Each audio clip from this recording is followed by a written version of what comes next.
The voice you just heard was that of Seth Godin, legendary author, incredibly brilliant marketing strategist, and all-around good guy. He's our guest on the Social Pros podcast this week. I'm Jay Baer from Convince and Convert, joined as always by my special Texas friend, Adam Brown from Salesforce Marketing Cloud. And man, oh boy, what a show. Oh, what a show. This one's kind of hard to do an introduction for because it was like, wow, I got to take a minute to get my arms around it. Number one, Seth's new book, This is Marketing, is terrific. But he speaks some serious truths about the nature of social media this week on the show. And I'm really, really glad he came on the show. And I was so glad to be a part of this too, Jay. The book is full of so many examples, so many stories, as you would expect from Seth Godin. And what he just shared is, again, one of the meaningful parts that we get to in this podcast. I think too often we forget as social media marketers what social media is really good at and what it's not so good at. And the idea that social media is a one-to-one or a very, very micro-based medium. It is not a mass medium. And too oftentimes we as marketers fall into that trap of using it that way. Yeah, Seth talks about it like we're trying to use social as like television on a computer, and that's not going to work. That's not what it was built for. So you're going to learn a lot this week on Social Pros. I'm really excited that we got Seth on the podcast. Check out his book as well. Before we get into it, an acknowledgement of our great sponsors, Adam's company, Salesforce Marketing Cloud, whose new report, The State of Marketing 2019, interviewed 4,100 marketers from all around the world about the impact of CX on marketing and AI and social media. It is a unbelievably dense and important report. Make sure you download it, no cost. Go to bit.ly/jsays. That's bit.ly/JAYSAYS, Jay Says, all lowercase. You can get that for free from Salesforce. Thanks to them. Thanks to Adam. Also, this week, again, the show is brought to you by, we actually name-checked them in the episode, our friends at socialmedia.org, which is the community for big brand social media managers. Adam's been a member twice now of that organization. And if you're trying to run social for a company that has some size and scale to it, you've got a bunch of challenges, right? You're surrounded by alligators. And this organization helps you tame those gators by putting you in touch with lots of other people the exact same challenges. It is a transformative organization. It is, and Jay doesn't even know what I'm about to share here. Oh, great. But Exciting. You've heard me talk about the benefits of socialmedia.org in terms of having colleagues who are in this industry to be able to bounce ideas off of. But I promise, this is true, and I promise that Jay does not know this before I said that, I had the opportunity to actually meet Seth Godin at a socialmedia.org meeting. I think it was still called the Blog Council, but it was the same organization that Andy Cernovitz founded. But we had Seth come in and actually autograph copies of his latest book. It may have been Purple Cow. It may have been, it was not Permission Marketing. It was after that. But those are the types of experiences you get with the Blog Council. Love it. If you want more on that organization, if you run social for a big brand, you should definitely look into it. Go to socialmedia.org/socialpros. That's socialmedia.org/socialpros. Friends, it's our honor to bring you this week's special guest, Mr. Seth Godin. His new book is called This is Marketing. Enjoy right here on the Social Pros podcast.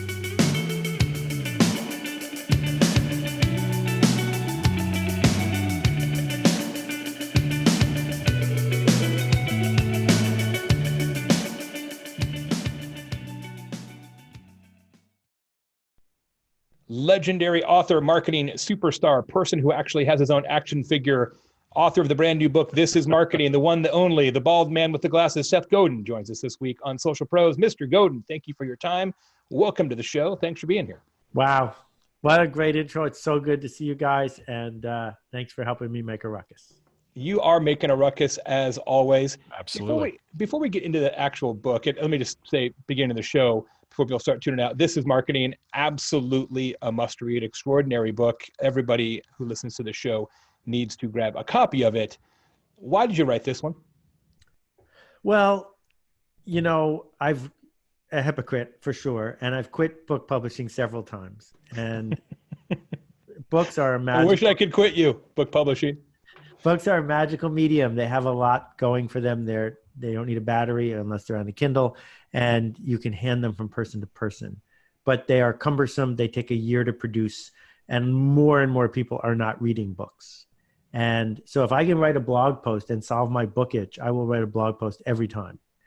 What happened was a year and a half ago, I started the marketing seminar, which is an online workshop we built just so I could teach people what I knew in a new form so they would stop asking me the same questions over and over again. And it's got 50 videos in it. And when I started making the course, I knew 20 of them, right? But I had to make 30 as we went based on their questions, based on where people were stuck. And once I'd laid the whole thing out, I said, wow, there's a curriculum here. I'm really proud of this arc. And then I got in the Marketing Hall of Fame last May, and that was like a grown-up moment for me. Yeah. Like they do that when you're dead. Right. So between those two things, I said, maybe I should put this into a handy $20 format for people. The goal is to reclaim marketing from the people who have stolen it from us, to reclaim it from the grifters and the hustlers and the scammers, to reclaim it from the advertising people, because that's not marketing. Marketing is something else. One of the things that you talk about at the beginning of the book and really throughout This Is Marketing is this notion that your work matters. As a marketer, your work matters. Do you feel like we are in an era where marketers have come to believe that their work doesn't matter? Well, I think a lot of marketers have chosen for their work to not matter. And that is the big chip I have on my shoulder. So like you, I'm on the road and I meet marketers all the time. And people will come up to me and say, I'm a marketer, and I'll ask what they do. And they say, well, I moved this pile of information from here to here where people don't even want to see it. How do I get more people to see it? That's not marketing. There's a cog task there that doesn't have a name. But marketing is creating true stories that when they intersect with people who want to hear them, change those people for the better. And if you're doing that, by definition, you're making things better. If you're not doing that, you're a clerk, and we need clerks. But please don't call yourself a marketer, because that's not what marketing is. Seth, if we take that one point that you just made about marketing, doing something good for someone or some way, and we compare that to a term that I, at least for most of my life, and I think a lot of marketers have done, is we've begun to compare and marketing and advertising and see them as one and the same. Throughout this book, you make the case that advertising is not marketing. Right. My question for you is, when did this happen? We've seen marketing and advertising, at least for purposes of this discussion, kind of go from the call to action. It's all about that unique selling proposition. David Ogilvy told us how to do it in the 70s, to now more about marketing, not even really talking about a product or a brand, but talking about this holistic kind of empathy side of a brand, product, or service. When did this happen, and why is it working today in 2019? So great question. So it begins in 1950 when something went on sale that was an incredible bargain, and you could buy as much of it as you wanted.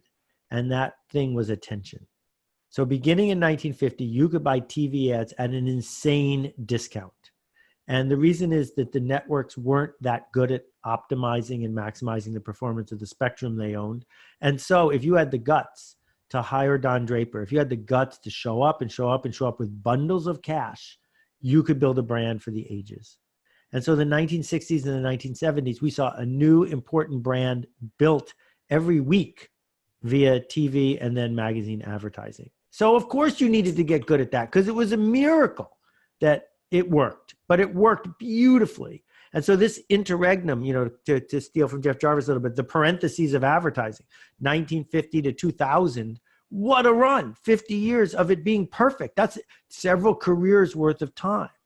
Well, then in 2000, I was there when it broke. And it broke because we gave up the scarcity of attention and gave people cable. And then we gave people the internet. And so suddenly we don't have mass media anymore. We have micromedia. The internet is not a mass medium, even though more people use it than watch television. The internet is a macro medium, a micro medium filled with tons and tons and tons of little slices. So you can't buy the internet. And when I was at Yahoo, people would show up with piles of money, say, how do I buy the internet? And Yahoo would sell them the homepage, but that wasn't the internet. And so what happened was the Clydesdales, Coca-Cola, the polar bears, all that stuff, you can't put on that show anymore at the price you used to be able to.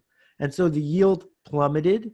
And at the same time, people like you and me with keyboards for free could connect with people who wanted to hear from us. And that meant for the people in business, oh, TV, let's just move it onto the internet. And there's a long history all the way up to current BuzzFeed days of let's just cram TV, grabbing attention with irrelevant ads onto the internet for free. And that's one of the appeals of social media for a lot of big companies. It's what they think they're getting. And then other people say, wait, I'll just make content that's irresistible. And Jay, you're a pioneer of that. And people will watch and it will be aligned with my mission and theirs. And I won't think of it as advertising because it's not. It's not like I paid CBS to interrupt these people. I am the interruption. And people are watching me for free, for fun, because they want to. So permission marketing was one of the first books on this topic, that if you deliver anticipated, personal, and relevant messages to people who want to get them, they will watch. And so my definition, and I'll finish my rant, my definition of permission is if you didn't send that email tomorrow, if you didn't tweet tomorrow, how many people would miss it? And if the answer is that no one would miss it, then you're a spammer. Do you feel like one of the challenges now is that the net cost of social media participation is so low, and email too for that matter, that it really encourages our baser instincts? You write in the book is This Is Marketing. This is, of course, Seth Godin this week on Social Pros. You write that it is time to get off the social media merry-go-round that goes faster and faster but never gets anywhere. As a show that is about social media, those are hard words to read, but I assume you have an antidote. Well, okay. So first, if there are babies that I'm throwing out with the bathwater, I apologize. I like babies.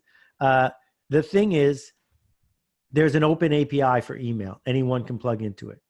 And there's an open API for social media. One of the differences, you can't easily turn off email the way you can easily turn off social media. You can say, I don't want to hear from that person anymore. But there's still, these are very spammy media. You want to figure out how to be on the short list, the good list, the gold list, not the promo folder, right?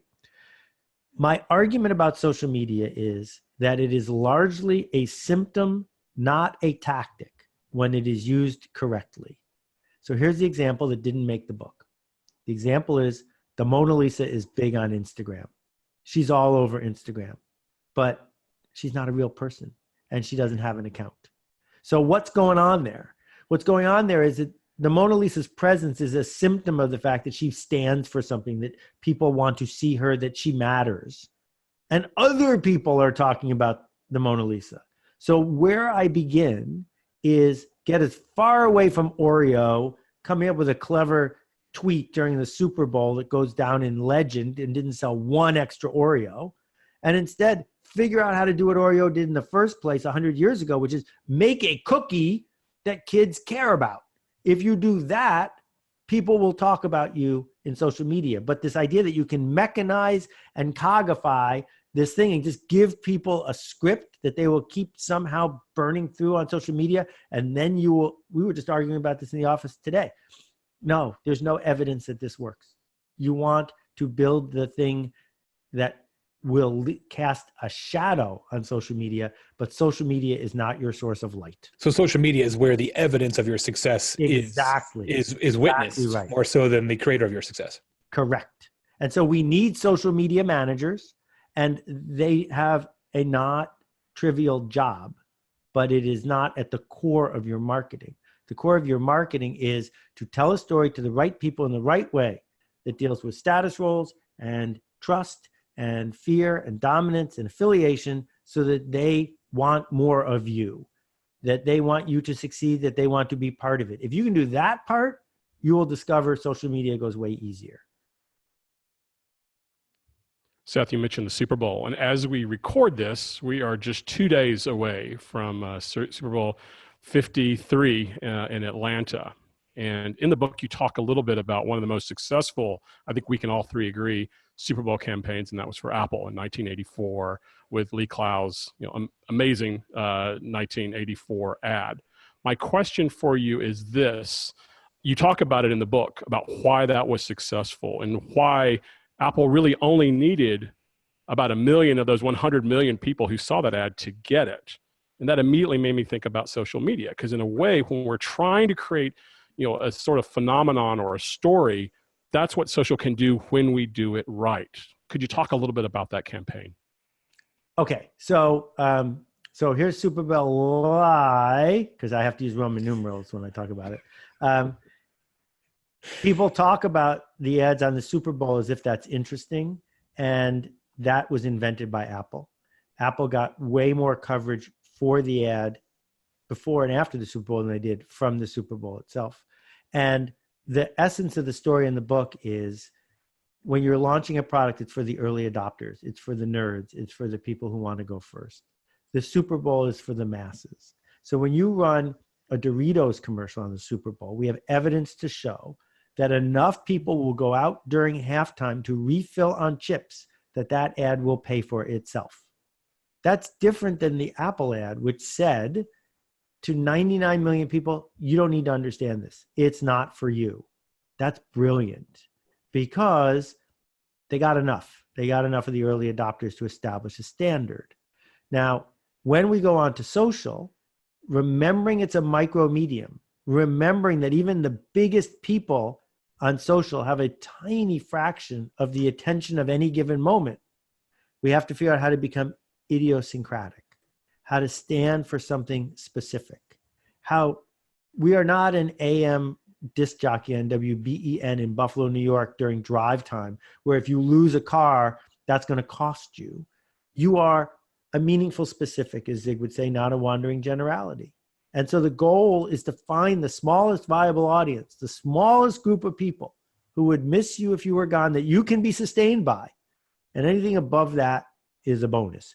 So my biggest problem with social media is the single metric that they all use, because single metrics are seductive. And then managers try to make that metric go up, regardless of whether that metric going up means they're doing a good job or not. Which metric do you refer to? The number of followers, the number of likes, right? That I know exactly how to do that, and I don't. And people have been bothering me about this on my blog for 20 years. Oh, Seth, why don't you run more things like 10 ways to improve your blog post frequency? Because lists work. They work at what exactly? They work at this idea that you could trick people into paying attention for a little while. So today, I don't know how, I ended up on a CBS site, and it was a story about something that I was interested in. And right under it was a big thing that says, how far can Tom Brady throw a football? And I look at this and I go, that's interesting clickbait. Because I do wonder, maybe he could throw it to a football stadium. So I click on it, and it's not a video of Tom Brady throwing a football as far as he can. Surprise. It's a video of Tom tossing the ball back and forth with Steve Croft, talking about throwing a football far. Well, so technically they weren't lying, but emotionally they were lying. So they got my click, and then they got my distrust, and they will never get it back. And that's not useful unless the only thing you're getting rewarded for is how many people clicked. You talked in This Is Marketing, and obviously in Purple Cow as well, about this idea of pattern matching and pattern interruption. Right. And this idea that one of the best ways to gain attention is to do something that people don't expect or anticipate. Do you think social is good at that? Or does that lead you to become too clickbaity, because in the zeal to be a pattern interrupter, you start doing things that interrupt the pattern, but may not be true to the spirit of what you're talking about. Not dissimilar from the example you just gave about Right. Tom Brady throwing a football. Yeah, you guys are asking such good questions. So the problem with the very dynamic of the medium is that it is pushing people to do things that do not serve their long-term interests, nor the long-term interests of their followers, the people they need to have trust them. So I was talking to Tim Ferriss about the greatest April Fool's blog post in history, in which he posted that he hadn't written any of his blog posts, that he had outsourced it to some guy in a developing country for $1 a day. And there was outrage because this was a pattern interrupt in just the right way in front of just the right people. And for years, it was his most popular post.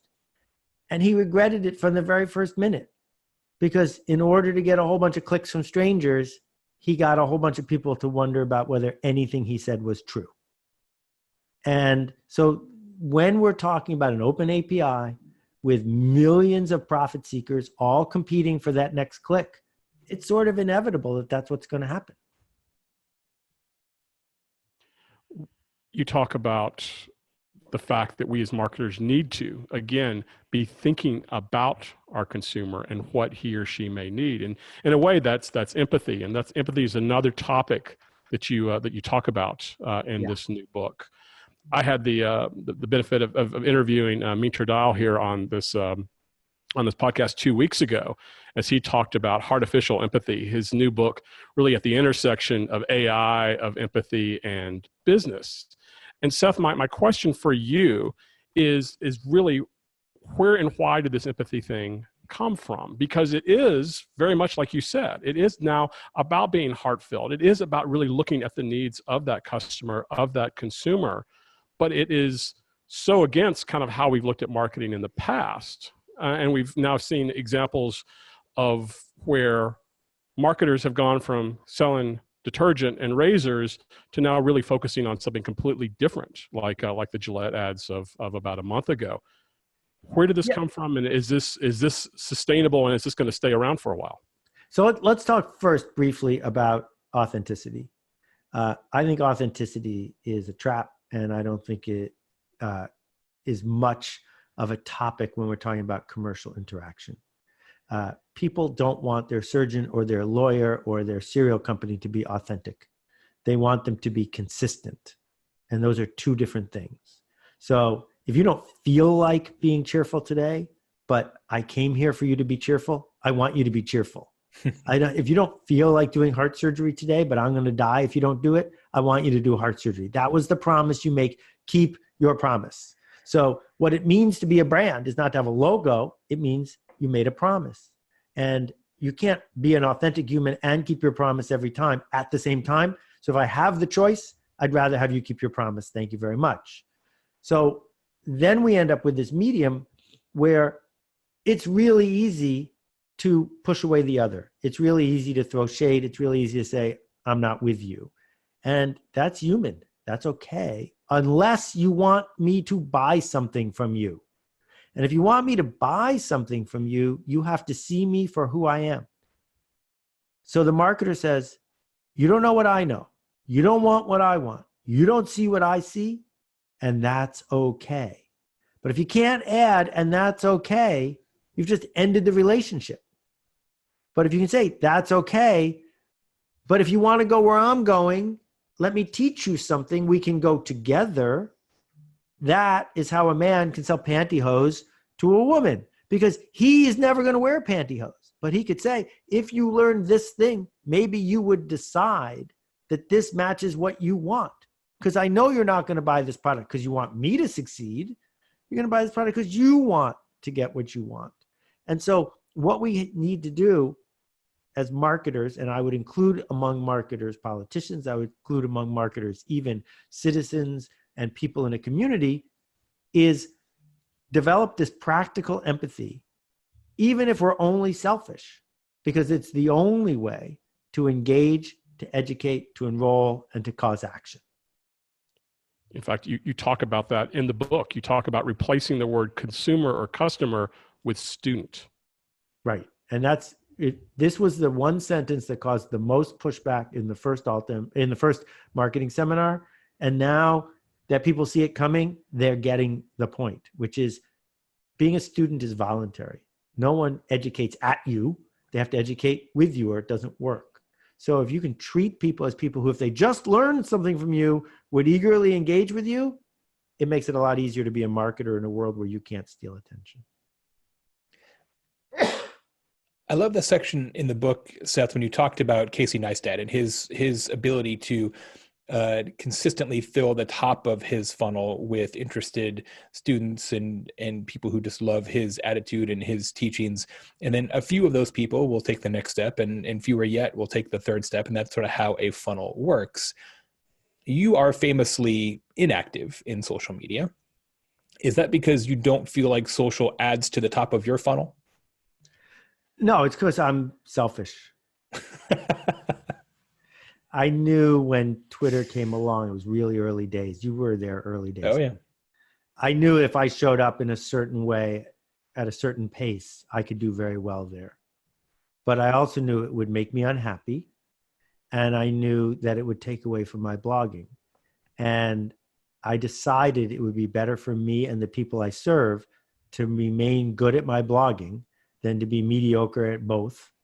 And I knew that I would not sleep better nor cause more change if I became the person who would be good at Twitter.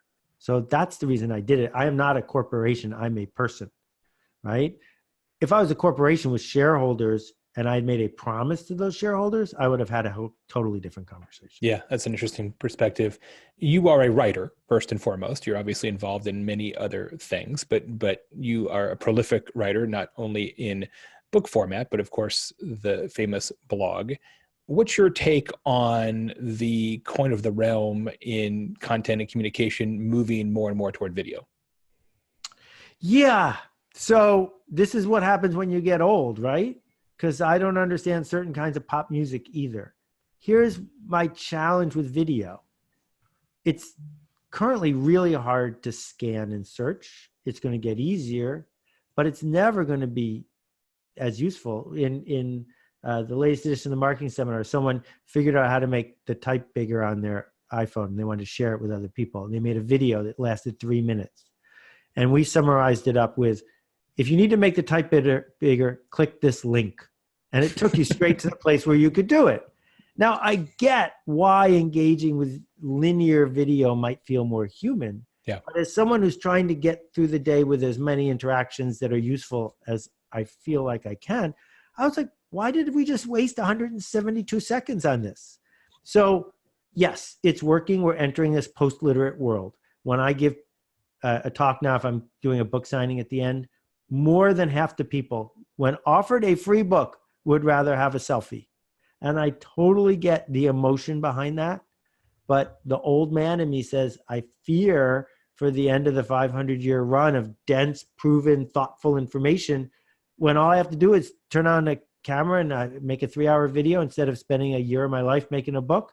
I'm not sure how to balance those two. So I guess I'm stuck. Books are free. Selfies are $20. That's the there new you go. That's the new solution. model. Yep, that's it.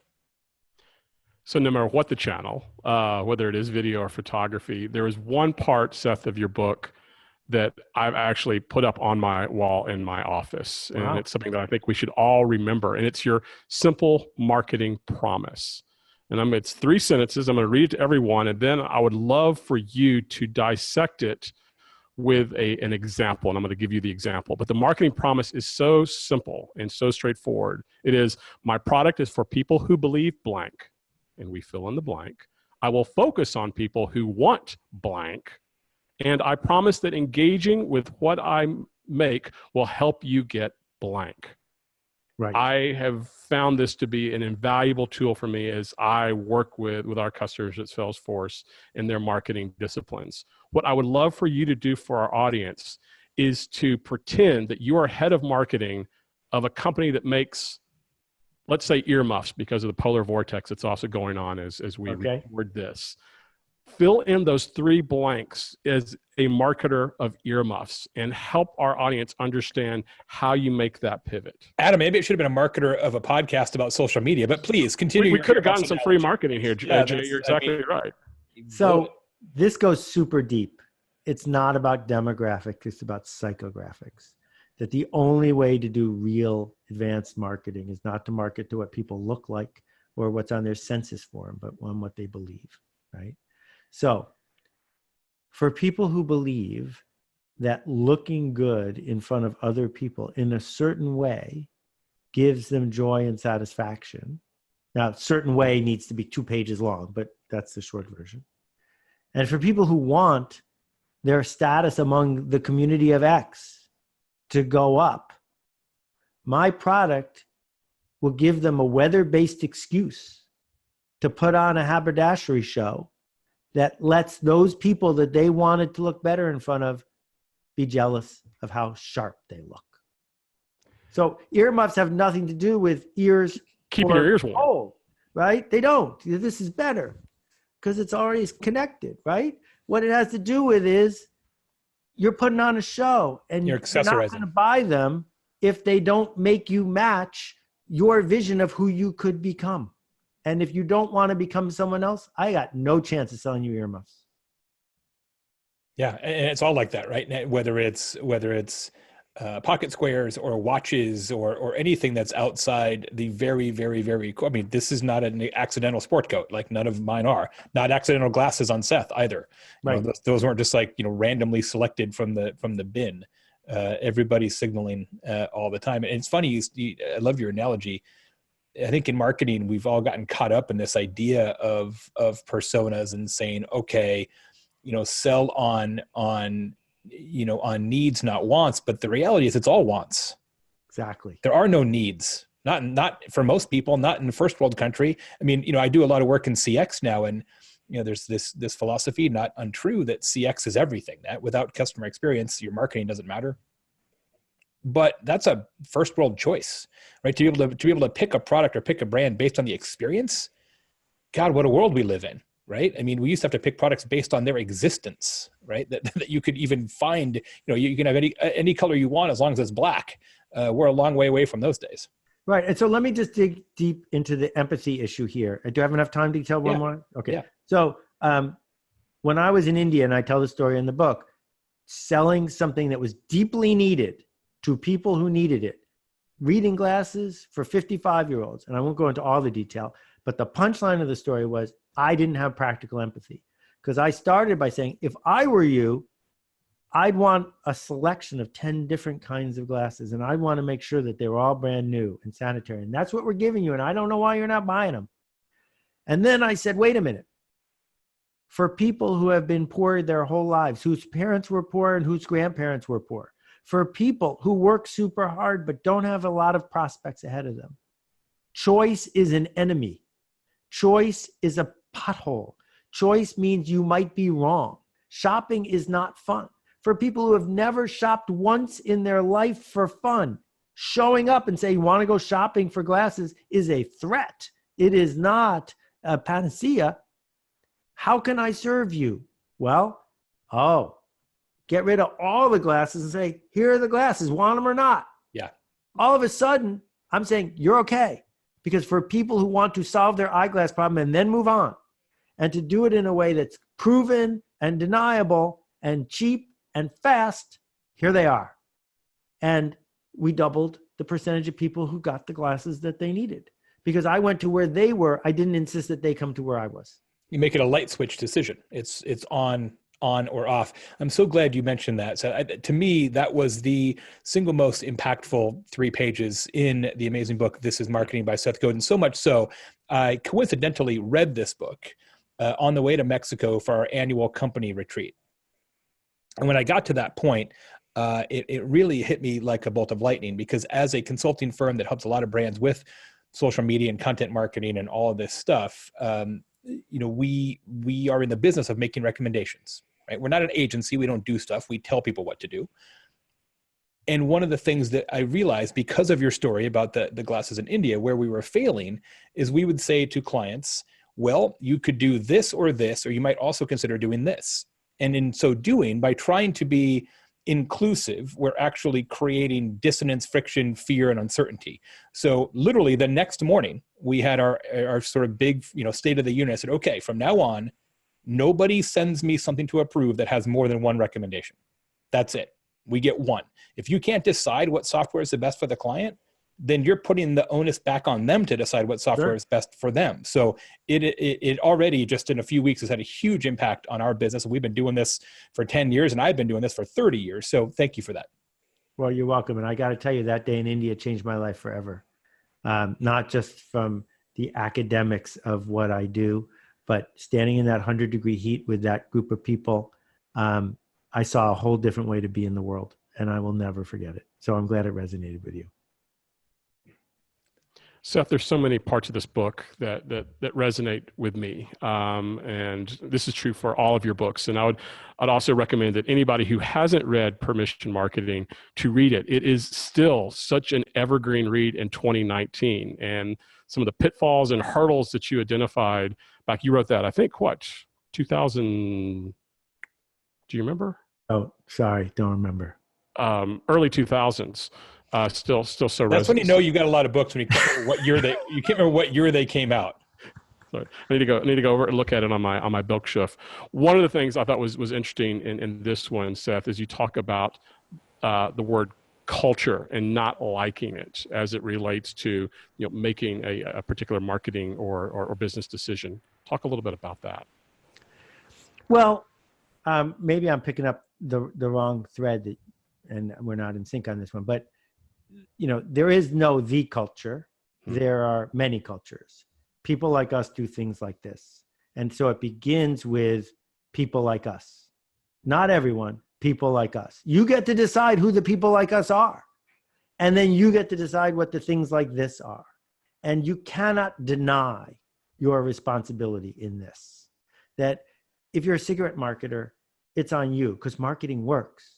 So don't take the money if you don't think it works. And if you do take the money, guess what? You just changed the culture because you put something into the world, not everyone's culture, the culture you were aiming at, and you made it more normal to do something.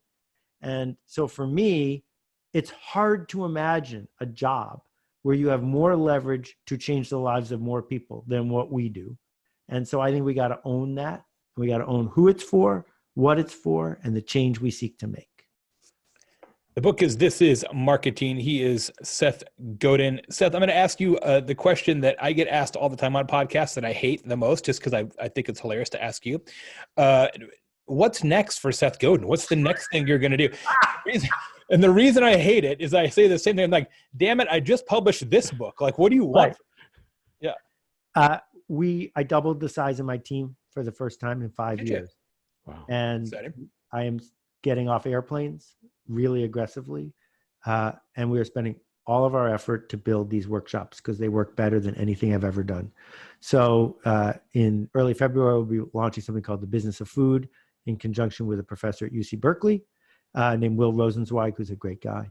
And then we'll be back with some of the workshops we've done before. The marketing workshop will be back again, the Alt MBA. And I am finding that this, I hate to use the word institution, but this institution building. So you don't get guru time. Yeah. I'm hardly a guru and that doesn't scale. What you get is workshop time with each other. Mm-hmm. And this is my next act for the foreseeable future. This is why our friend Andy Cernovitz is so brilliant. I mean, what he's built with socialmedia.org, one of the sponsors of this show, and all his other, confabs and cohorts is so smart, right? As Chris Brogan famously said many years ago, if you want to be a priest, build a church. And that is a really smart way to do it. It's a lot easier than being a traveling priest. So I'm excited for you. Send people to SethGodin.com to get more on all your stuff. Is that the plan? That works. That sounds great. You're pretty easy to find. I'm going to ask you the two questions we've asked everybody here on the podcast now, 9 years of weekly shows here on Social Pros.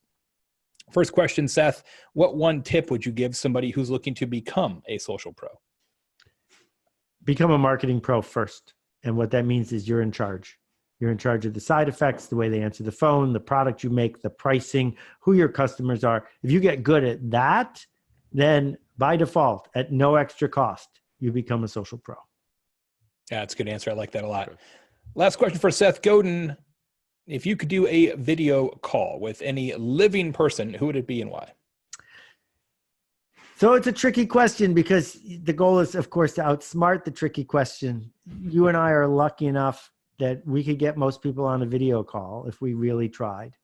So it's got to be somebody who no one knows who they are. And so I guess I'd pick Banksy. Oh, good answer. I like that one. We've never had Banksy in the, whatever we're at now, episode 350 or something like that here in the show or more. That's a good one. I like, of course, there's rumors of who Banksy is, but never confirmed. So that would be good. Yeah. I mean, there's all sorts of other secret people, but most of them are noxious. So I don't want to have to waste my video call on, like Deep Throat's dead, but, to some guy who was in some meeting Yeah. Not worth it for that. I like it.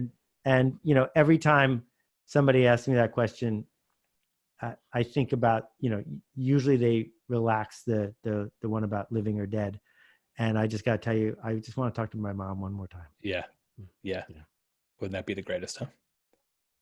Seth, thanks so much for being here. Congratulations on another great book. Ladies and gentlemen, it's called This is Marketing. Go grab it in any way, shape, or form that you want to grab it. Go to sethgodin.com for more on his workshops and other programs. You're the man, boss. Thanks for taking the time. You guys are great. Go make a ruckus. We are making a ruckus. Thanks, bud. Thanks, Seth.